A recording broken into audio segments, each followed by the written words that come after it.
들어가시는 하나님이 어떤 분이신지를 저희가 더욱 풍성히 더 깊게 알아가고, 그 하나님이 오늘날 우리의 삶 속에서도 동일하게 역사하신다는 그 확신과 믿음이 더욱 견고해지는 시간 될 수 있도록 인도하여 주시옵소서. 그뿐만 아니라 새로운 한 해에는 우리 삶 가운데서 역사하시는 그 하나님에게 순종하고 더 헌신하는 저희들 될 수 있도록 인도하여 주시옵소서. 아래 시간 하나님께서 은혜 베푸시기를 원하며 살아계신 주 예수 그리스도 이름으로 기도합니다.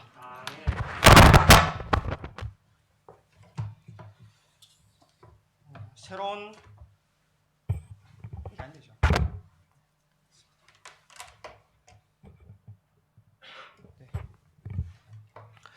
그 새로운 한 해가 되면 우리에게는 그 새로운 소원과 이렇게 목표가 이렇게 생깁니다.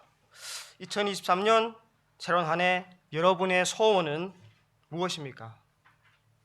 2022년 마지막 날인 12월 31일 저녁 저희 가정은 교회 한 선배님의 가정과 함께 이렇게 모여서 2022년을 이렇게 돌아보고 또 2023년 그 소원과 목표를 이렇게 종이에 써서 각자 발표하는 그런 좀 시간을 이렇게 가졌습니다. 뭐 새로운 한 해에는 뭐 가족들이 더 건강했으면 좋겠다 이런 내용도 있었고, 또 코로나도 이젠 끝나가고 있으니 좀 여행도 좀 다니고 싶다. 뭐 그리고 또 자녀들이 이렇게 학업에서 진보가 있었으면 좋겠다 등 아주 이렇게 많은 소원들이 있었는데요. 그 중에서 가장 저한테 인상적이었던 것은 그 선배님 집에 초등학교 3학년 생긴 아들의 발표 내용이었습니다. 뭐라냐면 이렇게 중국어로 해서 제가 이렇게 번역을 했어요. 뭐 새로운 한 해 저의 첫 번째 목표는 공부를 더욱 잘하는 것입니다. 뭐 여기까지는 아무런 이상이 없지 않습니까? 그래서 듣고 있던 그 부모님들도 아주 이렇게 기쁜 이렇게 모습과 표정을 이렇게 보였습니다. 그런데 이어지는 한마디가 이렇게 가관이었어요. 보십시오. 새로운 한 해 저의 목표는 공부를 더욱 잘하는 것입니다. 그리고 뒤에 한마디, 그것으로 잔소리하는 엄마의 입을 막겠습니다. 제가 이거 첫 번째 목표가 공부를 잘한다니까 되게 좋잖아요. 3학년인데 초등학교 쇼쇼에. 근데 그 뒤에 한마디가 가관입니다. 그것으로 잔소리하는 엄마의 입을 막겠습니다. 그 순간 현장에 있던 모든 사람들이 다 터졌어요. 저도 그 순간을 이렇게 잠시 즐기고 나서 얼마 지나지 않아서 저희 머릿속에 이런 생각이 떠올랐습니다. 이 새로운 한 해 하나님께서 나한테는 과연 어떤 바람을 갖고 계실까? 그러면서 관련돼서 이런 질문이 생겼어요. 과연 나의 바람과 하나님의 바람이, 하나님이 나한테 대한 바람이 일치할까? 아니면 얼핏 들으면 이 부모님의 소원과 동일하게 공부를 잘하는 것이지만 자세히 이렇게 분석해보면 전혀 다른 동기와 목적이 배후에 숨어있는 그 선배님의 아들의 소원처럼 내가 보기에는 하나님께서 나에 대한 바람과 같지만 실은 전혀 다른 바람을 나는 갖고 있는 게 아닐까. 이런 질문에 하나님께서는 지난 한 주 동안 제가 이 요나서 말씀을 묵상하는 과정에서 저는 답을 주셨다고 생각합니다. 하나님께서는 오늘 본문 이 요나서 4장을 통하여 우리를 향하신 하나님의 바람이 무엇인지 말해주고 있기 때문입니다. 이번 요나서 말씀의 가장 중요한 시각은 하나님께서 이 불순종한 선지자 요나를 어떻게 하나님의 부르심에 합당한 자로 만들어 가시는지입니다. 이 선지자 요나를 만들어 가시는 하나님은 과연 어떤 분이신지를 우리가 알아가고 그 하나님을 우리 삶에서 경험하는 것이 이번 요나서 말씀의 중요한 목표입니다. 그 이방 제국 아수르의 수도 니느웨에 가서 말씀을 선포하라는 하나님의 부르심에 불순종하여 배를 타고 도망가는 그 선지자 요나를 하나님께서는 우선 포기하지 않으십니다. 하나님은 바다 위에 폭풍을 직접 내리셔서 요나를 추격하십니다. 바다의 큰 물고기를 통해서 그 바다에 던져진 요나를 구원하시고 또 뭐랍니까? 깊은 데로 직접 찾아오셔서 요나의 기도를 들으시고 요나의 기도에 응답해 주십니다. 그리고 하나님은 요나를 3장에서 뭡니까? 다시 시작하게 하세요. 하나님은 요나의 말씀 선포를 통해 니느웨 성 전체가 회개하는 역사를 일으키시고 자신은 뭡니까? 뜻을 돌이킬 수 있는 분이심을 요나에게 보여주십니다. 이것이 지금까지 선지자 요나를 만들어 가시는 하나님의 어찌 보면 모습입니다. 1장에서의 끝까지 포기하지 않으시는 하나님, 그리고 2장에서의 뭡니까? 깊은 데로 찾아오시는 하나님, 그리고 3장에서는 다시 시작하게 하신 하나님을 저희는 쭉 지금까지 이렇게 만나보았습니다. 오늘 본문 요나서 4장은 요나서의 마지막 장입니다. 저는 개인적으로 이 요나서 4장이 요나서의 핵심이라고 생각합니다.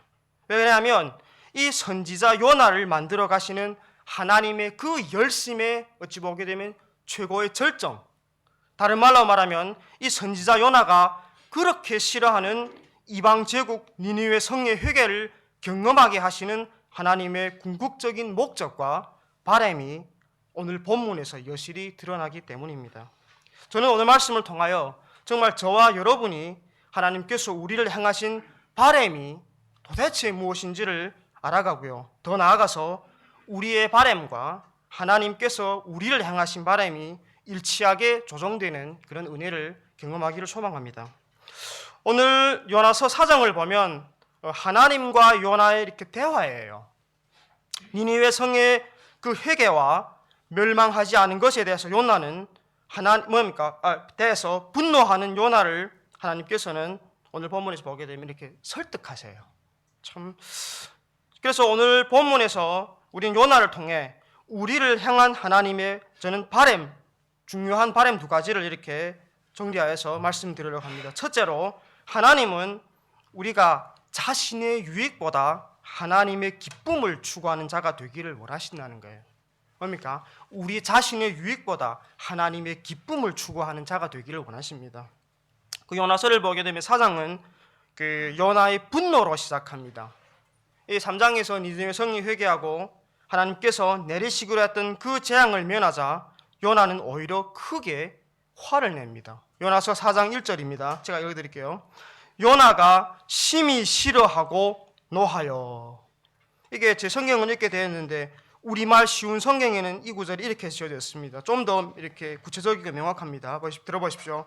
그러나 요나는 하나님께서 그 성을 멸망시키지 않은 것에 대해 매우 못마땅히 여겨 화를 냈습니다.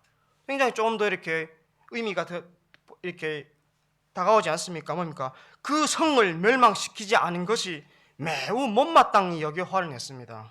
놀랍지 않습니까, 여러분은? 아니, 하나님의 선지자가 사람들이 회개하고 멸망하지 않은 것에 대해 분노하고 지금 있지 않습니까? 우리의 통상적인 이해로는 뭡니까? 이럴 경우에는 하나님의 선지자는 어찌해야 돼요? 참 매우 기뻐해야 하지 않습니까? 그런데 요나는 지금 오히려 화를 내고 있어요. 요나가 니느웨 가서 말씀을 선포하기 싫어서 도망가는 것까지도 어느 정도는 이해가 가지만 그 니느웨 성이 회개하고 돌아온 것에 대해 분노하는 요나의 모습은 이해해야 할 정도로 초과해서 뭡니까? 믿기지 않을 정도입니다. 그럼 요나는 왜 이렇게 분노하고 있을까요? 4장 1절을 이제 새 번역 성경으로 보면 이렇게 나와 있습니다. 이제 쉬운 말과 비슷한데 요나는 이 일이 매우 못마땅하여 화가 났다. 똑같습니다. 못마땅하다. 무엇을 말해주고 있습니까? 요나는 하나님께서 니느웨 성을 멸망하지 않은 것이 매우 못마땅하다고 생각했기 때문에 분노했다고 말하고 있습니다. 하나님께서 하신 일이 도무지 이해가 안 가고 합당하지도 않다는 거예요. 요나가 지금 하나님을 향해서 심하게 말하면 뭡니까? 악한 일이라는 거예요. 이게 뜻을 제가 찾아보니까 못마땅하다는 뜻이 여러 가지입니다. 이해가 합당하지 않다, 그리고 악이다, 이런 정도까지 이렇게 분석을 해요. 그래서 지금 심하게 말하면 요나는 하나님이 하신 일이 악하다는 거예요. 요나 참 제가 보기엔 담도 큽니다. 아니, 감히 하나님과 이렇게 대드는, 쉽게 말하면 뭡니까? 하나님과 이렇게 깽기는 선지자가 요나밖에 저는 없는 것 같아요. 요나가 하나님께서 니느웨 성을 멸하지 않은 것이 못마땅하게 여겨진다. 왜 못마땅하게 여겨졌을까? 저는 그 이유가 2절에 나와 있다고 생각합니다. 제가 2절을 읽어드릴게요. 여호와께 기도하여 가로되 여호와여 내가 고국에 있을 때 이러하겠다고 말씀하지 아니하였나이까. 그러므로 내가 빨리 다시스로 도망하였사오니 주께서는 은혜로우시며 자비로우시며 노하기를 더디하시며 인애가 크시사 뜻을 돌이켜 재앙을 내리지 아니하시는 하나님인 줄 내가 알았습니다. 여기서요, 그 주라고 번역된 단어의 원어는 제가 이렇게 자료를 찾아보니까 야훼랍니다. 야훼. 이게 성경에서 야훼는요, 인격적이고 언약적인 하나님의 이름을 이렇게 의미합니다. 그러니까 하나님은 이 야훼라는 이름을 자기 백성 이스라엘에게만 계시하셨습니다. 지금 요나는 뭐합니까? 이스라엘과 맺은 그 하나님의 언약을 지금 염두에 두고 있다는 거예요. 주님은 이스라엘을 보존하시고 그들을 통해서 세상에서 그분의 뜻을 이루시겠다고 약속을 하셨습니다. 그런 하나님이 어떻게 자기 백성을 붙이시겠다는 약속을 지키시면서 동시에 뭡니까? 자기 백성의 원수들에게 자비를 베풀 수 있을까? 지금 이게 이해가 안 되는 거예요. 언약의 하나님이 어떻게 자기 백성을 돌보시는 동시에 자기 백성의 원수들한테 뭡니까? 자비를 베푸시냐? 이게 이해가 안 가는 거예요. 정의로운 하나님을 자처하시면서 어떻게 악과 폭력을 처벌하지 않으실 수 있단 말인가? 지금까지 요나를 괴롭힌 게 바로 이거예요. 이스라엘 우리 하나님이 어떻게 우리 원수들에게 자비를 베푸시는가? 그래서 요나는 뭡니까? 죽고 싶다고까지 말합니다. 3절입니다. 여호와 여원컨대 이제 내 생명을 취하소서. 사는 것보다 죽는 것이 내게 나음이니이다. 이게 2절과 3절을 제가 쉽게 한번 해석을 해봤어요. 풀이하면 이런 겁니다. 네, 이럴 줄 알았습니다. 네, 이럴 줄 알았습니다. 하나님은 은혜로우시잖아요. 하나님은 자비로우시잖아요. 그러니까 니느웨 성이 회개하면 멸망시키지 않을 거잖아요. 제가 그래서 다시스로 도망갔습니다. 그런 꼴을 보기 싫어서요. 그런데 니느웨 성이 이젠 정말로 멸망하지 않았으니 저는 더 이상 살고 싶지 않습니다. 이해해요. 이런 말입니다. 죽는 게 낫겠습니다. 이런 의미고 뉘앙스예요. 좀 보통 사람들은 어떤 경우에 죽고 싶다고 말합니까? 그것이 없이는 더 이상 살고 싶지 않을 때 사람들은 보통 죽고 싶다고 이렇게 말을 합니다. 우리의 존재의 의미와 삶의 헌신 그리고 정체성의 근거가 되는 그 무엇, 그것이 우리 삶 속에서 사라지거나 혹은 위협을 받을 때 사람들은 종종 더 살 의미가 없다고 이렇게 생각을 합니다. 지금 요나가 바로 그 상태입니다. 요나에게 있어서 자기 민족과 나라가 무엇보다 중요했습니다. 거기에서 요나는 삶의 의미와 자신의 헌신과 그리고 정체성을 찾아가고 있었습니다. 자기 민족과 나라에 대한 사랑이 하나님에 대한 순종과 충성보다 중요했고요. 니느웨 성이 회개하고 돌아오는 것보다도 훨씬 더 자신의 그 뭡니까? 민족에 대한 사랑과 나라에 대한 사랑이 중요했습니다. 그래서 팀 켈러 목사님은 그 방탕한 선지자라는 책에서 요나 이런 모습이 바로 우상 숭배라고 말합니다. 하나님보다 더 중요하게 생각하는 것, 하나님이 아닌 데서 하나님만이 주실 수 있는 것을 추구할 때 그것이 바로 우상 숭배라고 말합니다. 저는요, 우리 삶 속에 이런 우상 숭배 현상이 발생하는 근본 원인이 바로 앞에서 말씀드렸던 자기 중심적인 신앙의 모습 때문이라고 저는 생각합니다. 요나도 마찬가지입니다. 하나님은 이스라엘만의 하나님이라고 요나는 생각했습니다. 하나님은 이스라엘만 사랑해야 한다고 생각했습니다. 이스라엘은 흥하고 아수르는 망해야 한다고 생각했습니다. 모든 것이 어찌 보게 되면 자신한테 맞춰져 있습니다. 자신의 이익과 유익이 무엇보다 중요합니다. 그리고 하나님은 그런 자신을 위해 존재하고 일하고 계신다고 생각했습니다. 요나의 근본적인 문제가 바로 이거예요. 자기 중심적인 신앙. 하나님께서 요나를 부르시고 그렇게 싫어하는 니느웨 성의 회개를 경험하게 하시는 목적이 바로 이 요나를 뭡니까? 이 자기 중심적인 신앙에서 뭡니까? 하나님 중심적인 신앙으로의 전환이에요. 그것이 하나님의 부르심에 합당한 자이기 때문입니다. 그럼 우리는 어떻게 우리 자신이 자기 중심적인 신앙에 빠져 있는지 안 있는지를 이렇게 항상 인식할 수 있고 또 거기에서 벗어날 수 있을까요? 뭐 이렇게 말은 많잖아요. 그럼 도대체 나는 지금 자기 중심적이냐 하나님 중심적이냐 이거 어떻게 알 수 있을까? 저는 해결책이 2절에 있다고 생각합니다. 이제 요나가 이제 읽어드렸죠. 제가 요나가 항변하며 하나님께 드린 기도 내용은요. 제가 찾아보니까 출애굽기 34장에 나오는 내용입니다. 그 34장 6절 7절입니다. 한번 성경 있으시면 펼쳐보겠습니다. 출애굽기 34장 6절과 7절이에요. 제가 한번 읽어드리겠습니다. 여호와께서 그의 앞으로 지나시며 반포하시되 여호와로라 여호와로라 자비롭고 은혜롭고 노하기를 더디하고 인자와 진실이 많은 하나님이로다. 이게 6절이에요. 그 다음 그 뒤에 7절을 잘 들어보십시오. 인자를 천대까지 베풀며 악과 과실과 죄를 용서하나 형벌 받을 자는 결단코 면죄하지 않고 아비의 악을 자손 3, 4대까지 보응하리라. 여기서 하나님은 모세에게 자신을 뭡니까? 자비롭고 은혜롭고 그리고 이어서 뭡니까? 악을 용서하는 존재로 분명히 계시하셨습니다. 그러나 요나는 우리 자신을 뭡니까? 정당화하기 위해서 지금 성경을 어떻게 봅니까? 이건 뭐랍니까? 취사 선택해서요 있고요. 하나님을 뭐랍니까? 죄를 벌하지 않은 채 그냥 넘기지 않는다고 하신 그 출애굽기 34장 7절 말씀은 요나는 무시했습니다. 그 앞에 부분만 지금 읽으신 거잖아요. 그런 모든 사람을 사랑하시고 악을 심판하지 않으시는 그 단순화된 하나님의 모습을 이렇게 만들어냈습니다. 어찌 보면 성경을 이용하여서 자신의 그 과도한 분노 그리고 그 울분, 그 쓰라린 마음을 정당화했다고 볼 수가 있습니다. 한마디로 말하면 뭡니까? 성경을 바르게 읽어야 돼요. 성경을 바르게 읽어야 됩니다.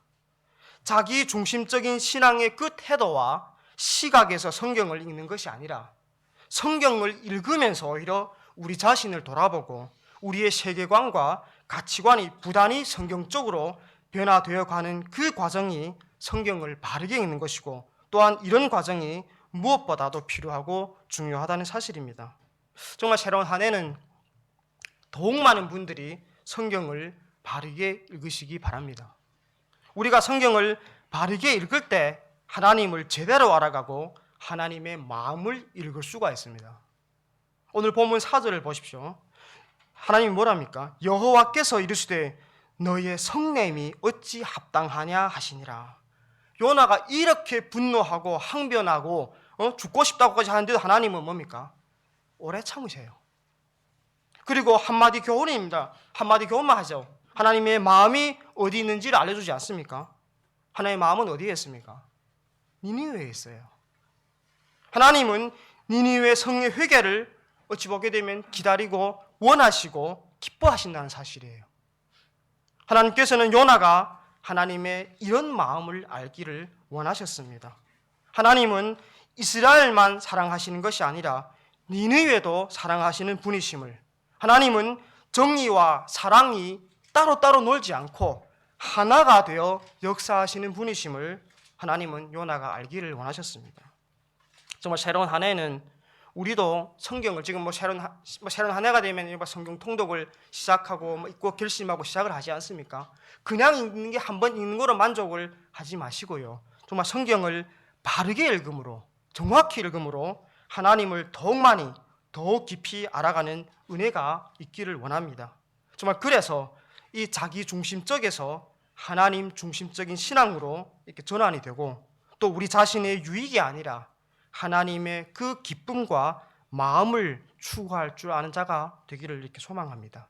이것이 요나서 사역을 통해 하나님께서 우리한테 원하시는 바람, 첫 번째 바람이고요. 두 번째는 뭔가 하면 하나님은 우리가 생명을 아끼는 자가 되기를 원합니다. 생명을 아끼는 자. 이게요. 첫 번째가 뭡니까? 우리의 유익보다 하나님 기쁨을 추구하라는 건 어찌 보게 되면 시선을 우리한테서 하나님한테로 옮기라는 뜻이에요. 그렇지 않습니까?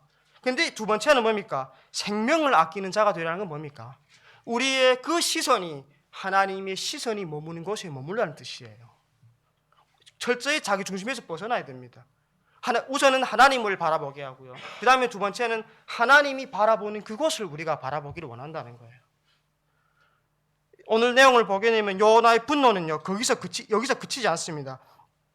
요나는 니느웨 성이 도대체 어떻게 되는지를 이렇게 보고 싶어서요, 그 성 동편에 초막을 짓고 거기에서 이렇게 지켜봅니다. 내 보자 어떻게 되는지, 뭐 이런 거예요. 쉽게 말하면 뭐 죽겠다는 게 또 죽지는 않잖아요. 그냥 보자, 이런 얘기입니다. 쉽게. 이번에는 근데 하나님은 어떻게 대합니까? 방덩쿨과 벌레를 통해서 다시 한번 요나로 하여금 자신의 모습을 이렇게 돌아보게 하십니다. 그 내용은 이렇습니다. 하나님께서 그 예비하신 그 방덩쿨이요, 요나 위에 이렇게 가리워져서 그늘이 지게 됩니다. 그 굉장히 이렇게 햇빛이 센가 봐요. 근데 그러자 요나는 방덩쿨로 인해서 기뻐합니다. 앞에서 분노하고 죽겠다던 그 요나가 햇빛을 가리워준 하나님의 그 방덩쿨이 그늘이 지자 거기서 기쁨을 경험한다니까요. 하지만 하나님이 또 뭐 합니까? 기뻐하니까 벌레를 보내요. 그 보낸 벌레들이 방덩쿨을 다 씹어 없애고 뜨거운 이렇게 동풍을 또 보내가지고 요나를 이렇게 어떻게 보기에는 좀 이렇게 다루는 것 같아요. 그래서 요나는 또 뭡니까? 또 죽고 싶다고 말합니다.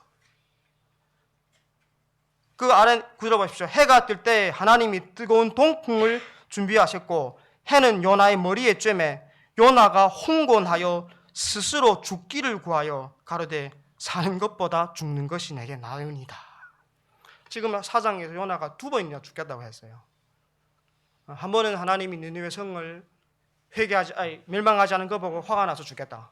이번에는 지금 방덩쿨이 시원해지다가 더우니까 죽겠다. 이런 요나를 보면서 사춘기를 겪는 아이의 모습이 연상되지 않습니까? 그런가 하면 하나님은 어떤 분입니까?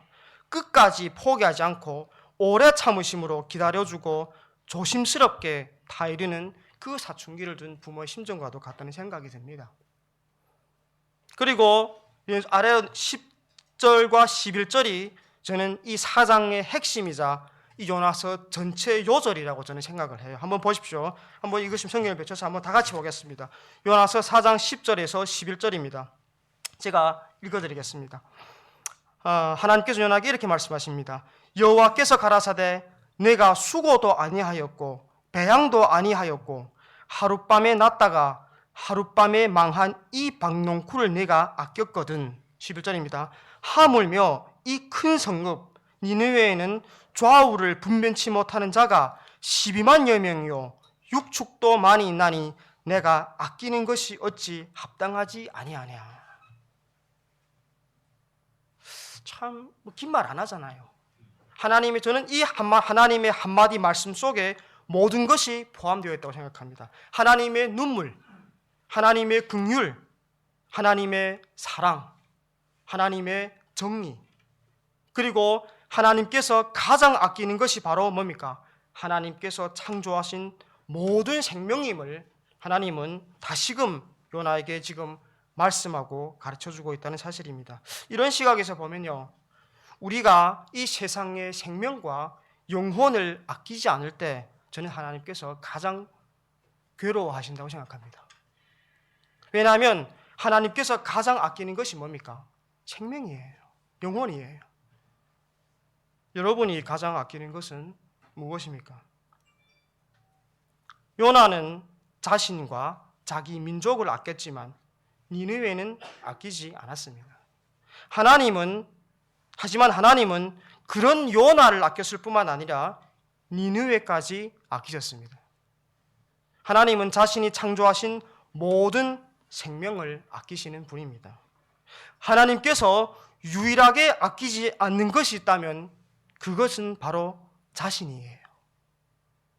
하나님은 자신이 아끼시는 그 죄인된 우리를 위하여 자신의 독생자 예수 그리스도를 아끼지 아니하시고 십자가에 돌아가게 하셨습니다. 그래서 로마서 8장 32절은 이렇게 말합니다. 자기 아들을 아끼지 아니하시고 우리 모든 사람을 위하여 내어주신 이가 어찌 그 아들과 함께 모든 것을 우리에게 은사로 주지 아니하시겠느냐. 뭐랍니까? 자기 아들을 아끼지 아니하시고 하나님은 모든 걸 아끼세요. 그런 선지자 요나도 아끼십니다. 그런 악한 니느웨 성도 아끼십니다. 하지만 유일하게 자신은 아끼지 않습니다. 왜 그럴까요? 하나님이 아끼시는 사람들을 구원하시기로 되겠습니다. 요나서는요, 이렇게 열린 결말입니다. 11절에 하나님의 뭡니까? 내가 어찌 아끼지 아니하랴로 요나서는 이렇게 끝납니다. 요나서는 어떤 대답도 없이 끝납니다. 또 끊어진 것 같죠? 우리는 요나가 하나님의 그 한마디 말에 어떤 대답을 했는지, 그가 하나님의 그 자비의 논리를 이해하고 받아들였는지 아니면 거부했는지 알 수가 없습니다. 한 유명한 주석가는 여기에 대해서 이렇게 설명을 합니다. 들어보십시오. 요나서는 우리가 자신의 개인적 운명을 숙고하지 않을 수 없게 만든다. 요나서는 우리가 각자의 결론을 내릴 수 있도록 미완성으로 끝난다. 당신이 요나이고 내가 요나이기 때문이다. 요나서는 이렇게 끝나고 요나서 본문 우리에게 자신만의 마지막 단락들과 마지막 장을 쓰도록 초대하고 있습니다. 하나님은 이 말씀을 우리의 시간과 장소, 우리의 삶에 적용하라고 요구하고 계십니다. 만약 요나서 4장 12절을 여러분이 쓰신다면 여러분들은 어떻게 쓸 것 같습니까? 사랑하는 성도 여러분, 하나님은 우리를 그냥 두시지 않습니다. 이게 그냥 두시지 않는 게 그냥 두시는 혼낸다는 얘기 아니고요. 그냥 두시지 않습니다. 선지자 요나를 그냥 받아주지도 않고 그냥 내버려 두지도 않은 것처럼 저와 여러분도 하나님은 그냥 두시지 않습니다. 오늘도 하나님은 우리를 하나님의 동역자로 부르신다는 사실을 명기하시기 바랍니다. 그리고 우리를 하나님의 그 부르심에 합당한 자로 만들어 가세요. 부르시고 그냥 내두는 거 아닙니다. 요나를 만들어 가신 것처럼 우리도 하나님을 만들어 가세요. 요나서에는 뭡니까? 인생의 폭풍, 그 인생의 삶의 깊은 밑바닥, 우리가 자신을 돌아볼 수밖에 없는 각종 시험들을 통해서 하나님은 우리로 하여금 하나님을 더욱 깊게 더욱 많이 알아가고 경험하게 하심으로 우리가 이 자기중심적인 신앙에서 하나님 중심적인 신앙으로 전환되고 하나님의 눈물과 그 하나님의 마음을 품게 하십니다. 우리가 자신의 유익보다 하나님의 뜻과 기쁨을 추구하고 세상의 모든 영혼과 생명을 아끼시는 그런 자로 거듭날 때 하나님께서는 우리를 통해 역사하실 것입니다. 정말 우리의 삶으로 하나님께서 기뻐하시는 이 요나서 4장 12절을 써내려가는 저와 여러분들이 되기를 주님의 이름으로 기원합니다. 우리 다 함께 찬송가 한 곡 부르고 다 함께 하나님께 기도하겠습니다. 찬송가 216장 성자의 귀한 몸입니다.